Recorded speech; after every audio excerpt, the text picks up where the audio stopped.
hordhac falsafadeed baa ka badan intuu yahay baaq ideolojiyadeed marka su'aashaas aan ka sii hordhacay wixii kale dadweynaha furanta waana ku soo sheegay bilowga ku soo sheegay buuggan inuu ahaa reform iyo dib u akhrin lagu sameynayo falsafada ay midowga Soomaaliyeed mashruucaas ay waday ilaa maaragtay 10 sano ugu horeeyay mashruuca marka صدق دقيقة هاي سماء مركا عندي سؤال سي دقيقة شهور راعنا marka si aan u nidaamsano sameeyna labadan safka marasina qofkana bal inuu soo koobo waqti aad u ugu yahay safka aan ka bilaabo baqa gacantay qof gacantay istaago okay مش أنا أقول قلنا. أوكي هاي تفهم كله. هاي.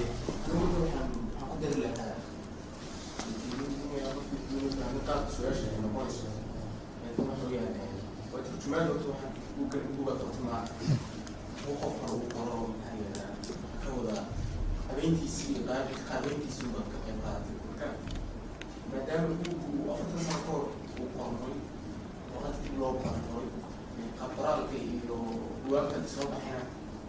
dad kula jaanqaaday tiilkeena cusub ay yihiin qaab ka duwan qaab isku dayay isma kugu dhacday kugu soo dhacday fikrada in marka mawduuca jidka loo sameeyo isbeddelka ah in hoos bracket aad geliso aad tiraahdo wardhac kooban isbedel ayada qofkii ku inuu jaddigiisa uu fiirinayo kale ay u fudaato marka jidka loo soo marka isbedel kunta keliya waxoogaa waxay keenaysaa confusion su'aalo badan wardhac kooban qaab noocaas ma fudud tahay mise waxaweyaan waa gudubka maskiya waayo qoraada اوكي هاي بسم الله الرحمن الرحيم أنا لو سألوا من طبعا سؤال شكوى waxay tahay waa laga yaabaa inay seegtay kala gabarnay laakiin wasbada ruuxa ay buugu ka waramayo maxay tahay su'aasha waxa weeyaan saab sheegtay buuga asalkiisa iyo inta ku darsatay sharxa ah wasleegi hadaanay inta ku darsatay aanay badnay laakiin ay isleeyihiin baan anigu isha marka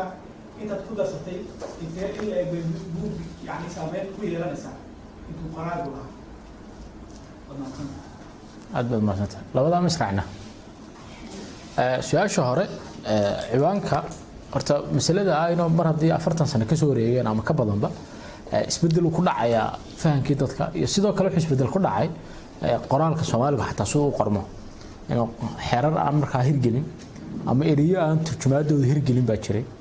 oo iminka yani markaa la isticmaali jiray laakiin hadda la isticmaalo marka laba shay oo isku day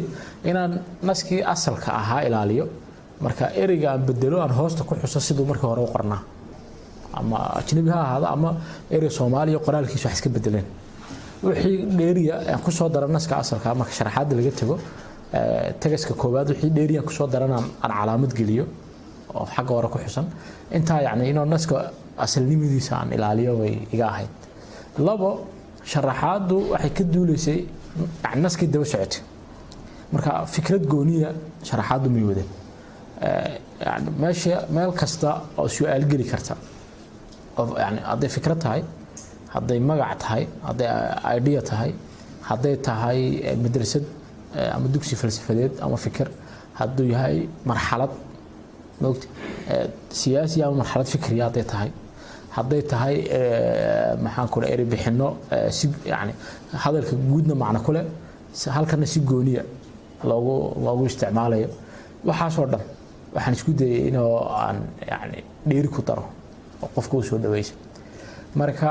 naska hore aad uga foga dadka laakiin wixii isbedel ku dhacay fahamka iyo afka waan la gaadhnay naska dambana dadka iminka jooga iyo marxaladda imka la marayo buu ka ayuu yani ku miisaameeyaa ama ku jaango'ay ciwaanka haddii aan wax ku dari lahayn ciwaanku sidiisa hore ayuu dheeryahay ciwaan dheer u yahay marka inkastoo aan ka fikirin ciwaanka wax ku daro laakiin iminka laftirkeeda haddaan ka fikirno inuu sii dheeraanayo ayay ila eg tahay mogta ciwaanka markiisa hore wuxuu ahaa 1 2 3 4 5 6 7 mogta istaba yaal oo erey iyo xiriiriya marka haddii wax kale ku sii darno inuu sii dheeraado ayay la tahay marka taasaasaan kaga baxaya labada su'aalood falsafada runta qoraagu ciwaanka u qaatay sida Cumar Hordhac ku sharxay kala soocidii falsafada Marx kala soocay ahayd falsafadu waxa ku mashquulay adduunka fasiraan annaguna waa inaan adduunka bedelno shaqadeenu waa inaan adduunka bedelno marka inuu falsafada u shaqeynaysa in adduunka fasirto namid tahay ama hadan laba qoys kaliya falsafad bayna tahay falsafada u shaqeynaysa in adduunka bedesho na hadan laba qoys kaliya falsafada runta tahay marka falsafada runta ciwaanka ka muuqata waa falsafada oo Marx u bixiyay falsafada ay tahay in adduunka bedesho si kala hadaan u dhigno waa falsafada Marxismka oo hadafkeeda koobaad yahay inay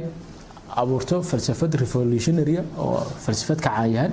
oo isbedel ku samaysa qaabka ama u dhisay dhaqaalo ama dhaqaalaha iyo siyaasaduba ay u dhisan yihiin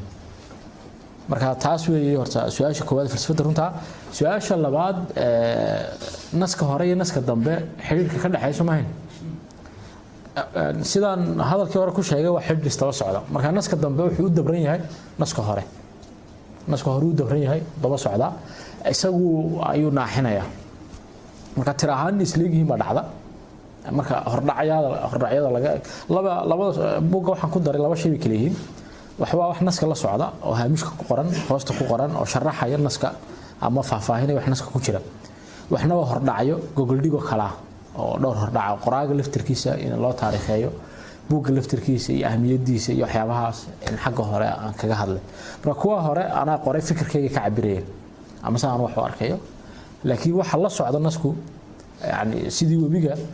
juqraafiga ula kacayo ula kufay ay naska ula kaca kufay marka xiriir ka dhaxaya waa xiriir isku tiirsanaasha waan isla wad ka jawaabto waxba ka tag aan si socono cid kale kan hay أنا قاعد أهرك.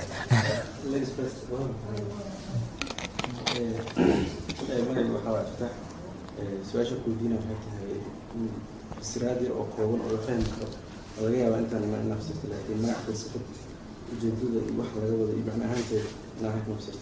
أوكي.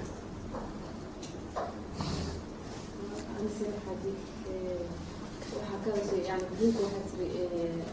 قرار وقع سنة بينه أنا جالسة يعني حاولنا نتواصل يعني في هذول يعني أنا هذول أنا خلاني يعني سنة مش عارفة يعني بيدي كده سنة بيدي كده يعني سطح الموضوع يعني المرة قادمة أنا كوالد بحنا مكان بس يعني تشوي إيه طلبات ضد بدون بواب كلاسونية أو ورقة مثلاً أو كده بس بسبب ضد كلاسونية أنت كأخ سكين وكيلهم أنت يعني أدي إجرام وبدير أنت كأخ مرة شيء يعني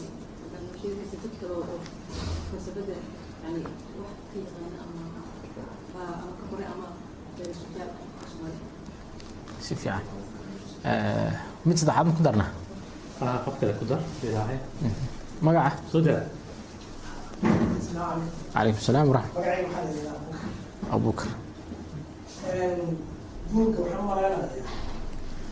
falsafada ugu dambeysa uu ka hadlaya waxay tahay sida loo dhaqangelin lahaa hanti wadaagga fikrada hanti wadaagga marka waxaan ku laabanayaa Soomaalida markay dowladda ee kala sagaalkii sane ugu horreeyay siyaabo waxa lagu tilmaamaa fikrad democracy inay ku dhaqmayeen dhaqaale ahaan iyo nidaam ahaan kadib waxaa dhashay militariga waddanka qabsaday waxay go'aamiyeen inay yidhaahdaan waxaan qaadanay wax la yidhaahdaa hanti wadaagga cilmiga ku dhisan hanti wadaagga cilmiga ku dhisnaa dood badan baa ka timid oo duwiinka dadkii kale lagu xiray magacaabaha iyo waxaa ka mid ahaa xoogaa culays kaga yimid Soomaalida kadib Soomaalidii dagaal bay gashay fikradii hanti wadaagga iyo xisbigii hanti wadaagga dhaqangelin lahaa qayb ka mid ah dadkii ku jiray jabhadii bay galeen soomaalidu marka hanti wadaaggiina si fiican uguma dhaqmin oo dhaqaale ahaan iyo siyaasi ahaan u malayn maayo aan siday la tahay iskeed bay u baaba'day baad moodaa kadib markuu waddanka dumay si dadban waxaa dib u soo laabtay ama waddankii maaragtay siyaasadeedii dhaqaalaheedii iyo diinteediiba maamulaya maanta si dadban u maamulaya burjuwaasiyo marka fikrad ahaan maanta iyo timaadada dambe dhalinyaradan maanta meeshan fadhida fikradan qaadanaysa maxay mustaqbalka uga dhignaan kartaa ama ay ka faaidi karaan haddii ay maaragtay ku dhaqaaqaan fikradda hanti wadaagga iyadoo aan ognahay dhaqaalihii iyo siyaasaddiiba inay maamulayaan maaragtay fikradahan dimuqraadiyadda. aad baad mahadsan tahay waxaan rabay inaan su-aalaha mid ku celiyo cumar kuwa kale aan usoo noqdo hadda waa isku daro midii wiilka iyo Abubakar iyo Zainab Soomaalida kacaankii oo maaragtay hanti wadaagga ahaa wuxuu ahaa kacaan kor ka soo dhaco ahaa kacaanka markuu kor ka soo dhaco inta badan isagoo aan bislaanina maaragtay ayuu fashilmaa waxaan ka wadaa marka dowladaha noqday communismka noqday ama hanti wadaagga noqday waa dowlado dhaqdhaqaaqyo iyo axzaab iyo kacaan shaqaale uu jiray kacaankaasi shaqaale iyo dhaqdhaqaaqaasi ma aragtay inta badan wuxuu ka socday warshadaha iyo jaamacadaha haddaa u fiiristiin ma aragtay waddamadii inta badan shuyuuciga noqday lixdameed wixii ka dambeeyey dowladahaasi meelaha lagu soo sameeyey shuyuuciyada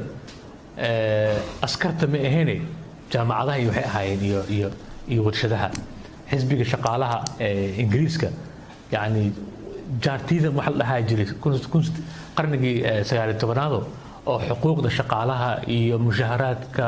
sinaanta mushaharaadka iyo xaqa iyo waxaas dhan waxay wax soo socday ahaayeen yani Russia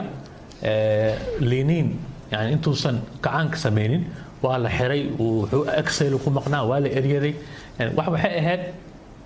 aqoon ahaan soo dhismay marka laakiin anaga waxaa nagu dhacay ciidan ayaa wadanka qabsaday ciidanka markay qabsadeen waxay ku dhawaaqeen inay yihiin hanti wadaag ama ishtiraakiyiin ay yihiin mushkilad dhacda marka waxaa waye ishtiraakiyiinna ma ahayn ayaga ya kacaankana ishtiraaki ma ahayn oo haddii la fiiriyo ilaah u naxariistay maxamed siyaad bare dhaqankiisa markii la fiiriyo iyo siyaasaadkiisa ishtiraakiyo uma dhoweyn waxay ahayd faashisti ahayd maxamed siyaad bare faashistu ahaa yani sababtoo ah wuxuu ku soo dhex koray isagoo yar oo baadiyo joogo ayaa wuxuu raacay booliskii talyaaniga ahaa wuxuu ka soo dagaalamay Ethiopia ka soo dagaalamay marka wuxuu ku dhex sameysmay kacaankii faashistaha ahaa marka isla weynida iyo qowmiyadda iyo ma aragtay iyo qabka wuxuu isku dhex sameysmay faashistigii iyo baadiyada isku dhex sameysantay marka meesha ishtiraaki kama jirinba talabaadna Soomaalida waxa u baahneed inaad ka soo guurtid capitalism su'aasha ahayd inaad capitalism ka soo guurtid oo aad timaadid ishtiraakiye timaadid hol fudud ma ahan yani China milyaara ku dhintay yani isbedelkaas yani in laga soo guuro system dhaqaale oo capitalism oo waliba China iyo Russia waxay ahaayeen dhaqaale oo ku dhisan beerahu ahaa oo dadkii feudalismka ahaa dhulka haystay in laga soo qaado dhulka ay la wareegaan shaqaale la wareegaan macquul ma noqonayso waa dhulka wuxuu u baahan yahay xirfad wuxuu u baahan yahay maaragtay qof maaragtay shaqaale u baahan yahay marka isla markay dawladda la wareegto meesha waxa ka dhalan lahaa waxa la dhaho gap ama daloolkii ayaa ka dhalan daloolkaas markii la buuxiyo loo baahan yahay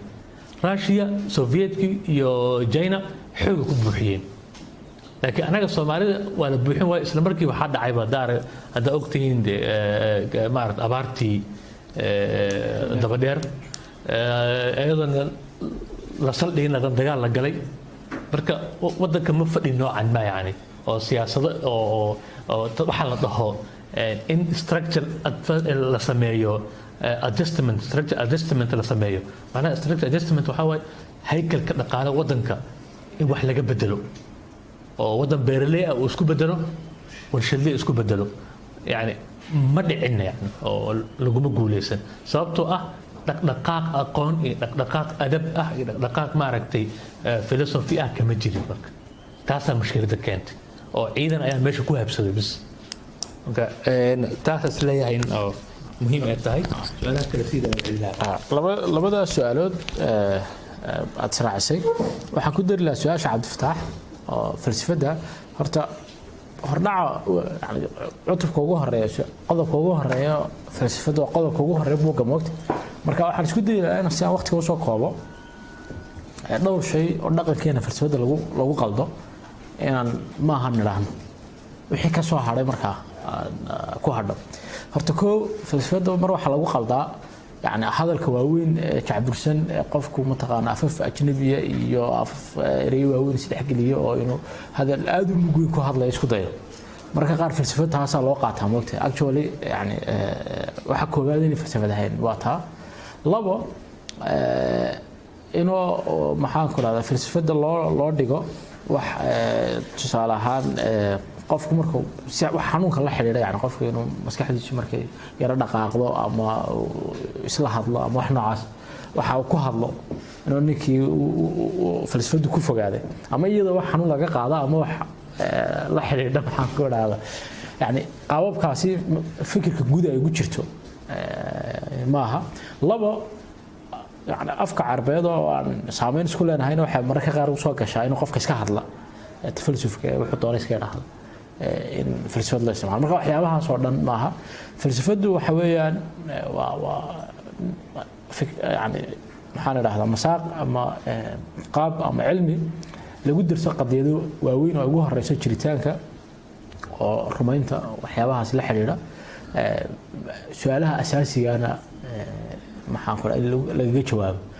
la isku dayo sida su'aasha akhlaaqda iyo wixii la midka ah marka taa si yar kooban baan uga rooraya su'aasha Seynab qaybtii hanti wadaaga Umar baa ka hadlaan filay Abubakar iyo Seynab su'aashooda isku qabtay waxaan jecelahay kala saaro laba qolo waxa jiray dad bidix oo hanti wadaag rumaysan oo ka horeeyay kacaanka oo kamid aha qoraago dhulkaal kamid aha dadkaasi kacaanka liqay marka intii yareeda koobneed مشروع فكري أو محاكو هذا أم حزبية أو بدي حودي مركو هرك عن كان لك عمرك دمرنا مال باسبو رقم ولا حدا رقم ولا قحان أو ضلك يعين وقت ما لو مرونين مركا قلدي فكرهان ودينا ولا لقي أسكرتنا وحكاها التبرير أيديولوجي يعني ضرب القبصتين حتكون حكومي وقت ومبيكا هذا يجوا مبدأ يعرفتي كما هين حاجة طبقات دقالنا يعني فشل كده waxa laga garan karaa dad dib u eegno shantii sano ugu dambeysay maxaan ku raad taliska askarta shantii sano ama 10 sano ugu dambeysay xaaladda dhaqaalaha dalka sida ay dib loo eego ama xataa qofka qoyskiisa oo waraysto sida noloshooda ahayd wala qiyaasi karaa dhaqaale xumada halka dhacday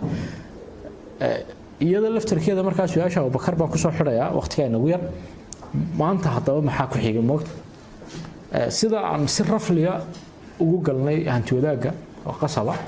hadana dawladdu marka dhacday si rasho degdega oo wax cid maamulaysa baanay jirin dalka kapitalist u noqday dadkuna u noqday ayaa waxa meesha ka dhex baxday cadaaladda bulshada xuquuqdii mutaqaan danyarta iyo shaqaalaha iyo waxyaabahaas marka waxaan ku soo xidhayaa fikrad kasta oo dhaqaale ama nidaam kasta oo dhaqaale dalkan laga hirgelinayo oo in hoosta laga xariiqo عدالة بالشدة سؤال حاجة هرتا عن فيها إريجا يسار أما لفت أما بدع يعني إن سلفة هنسيها فيها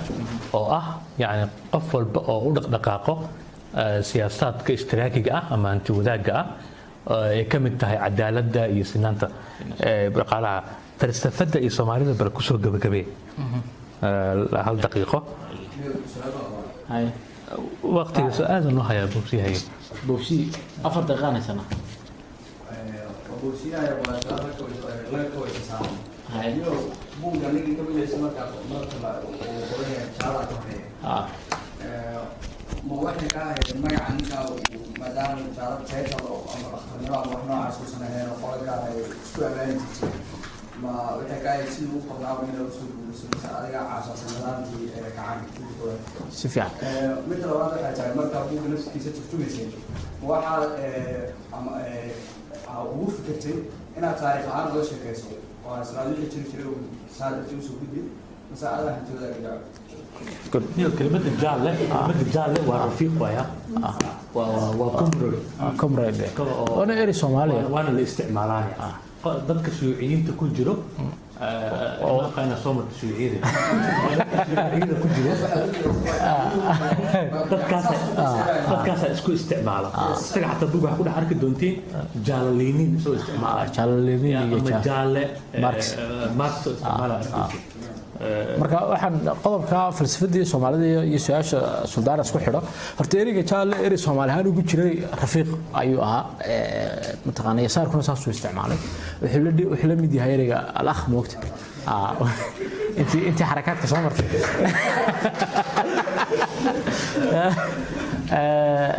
falsafada iyo aniga shakhsiyan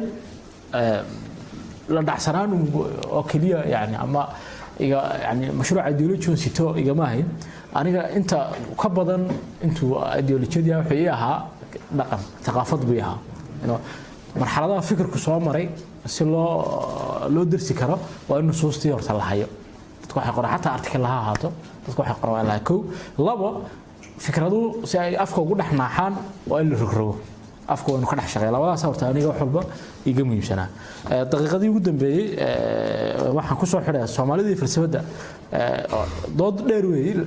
mararka qaar su'aasha waxa u dhacda Soomaalida falsafad ma lahayd ama ma leedahay ama ma yeelan kartaa wax saasa marka waxaan ku bilaabay hadii falsafada loo dhigo yani bogoskaas oo kala hadii loo xadido la yiraahdo wixii sidaa u egba falsafada baalka falsafad ma noqonayo laakiin wax kuma fahmoogtay labada buug bay hayaan laakiin hadaan qeexitaanka xadidno heer aan gaarsiino in sidaa ay mataqaana lixgeeska ama sideedgeeska oo go'an tahay aan waxaan uga jeedaa aad loo xadido cid kale oo aan reer galbeed ahayn oo falsafada yeelanaysa ma jirto si akademika loo xadido aad loo sii yareeyay waana dad badan ay jecel yihiin oo yani inuu basharka kale aanu falsafadoon jirin ama aanu fikri jirin reer galbeedku ay falsafadoon jireen fikri jireen laakiin haddii aan dhanka kale ka eegno aan qiimaha fikradda ama fasirka koonka laga bixinayo yani sheeg shaacsana ama phenomenada soo looga jawaabay haddaan ka eegno cid basharka nidaam ijtimaaci lahayd oo aan fikrad noocaas lahayn ama aan qiim ka haysan ama afkaar ama akhlaaqeed ama maxaan ku raada kawniya aan haysan ma jirin taale yaro fudud fikradda dimuqraadiyadda marka reduction lagu sameeyo la yareeyo maxaan ka tagin la dhaahdo waxaan ka tagin dadku ismeeyeen qof walbana waa hal waqti halkun hal cad buu leeyahay ama aqoon laha oo ma lahayn ama hanti laha oo ma lahayn ama awood laha oo ma lahayn codku waa hal halkaas aan ka tagin Soomaa xeer ciise maxaa lagu furaa garta rag waa ciise oo ciise caaramo dheera rag waa simee garta marka la joogo xataa adoo lugeynaya dad soo gasho garta waxaad ku leedahay moogta marka hadii xagga laga eego waxa shaqada ay qabanaysa ama fikradda ama qiimaha ay nuxurka hadii laga eego waa ha moogta laakiin hadii la xadido oo marka hore yani shaad nin leeg la sii talo waa laga wada baxaya baasha marka intaas ku soo xidhaya ma san tahay marka aan soo fasirno rag badan oo Muuse Galaal iyo Qamaan Bulxan iyo حج آذن أفضلوا يهدراوي يرجلوا بدن وحين نقولنا نوع كمل يعني فلسفة الصومالية هذا أمها سنتين ونوع حرية برامج كذا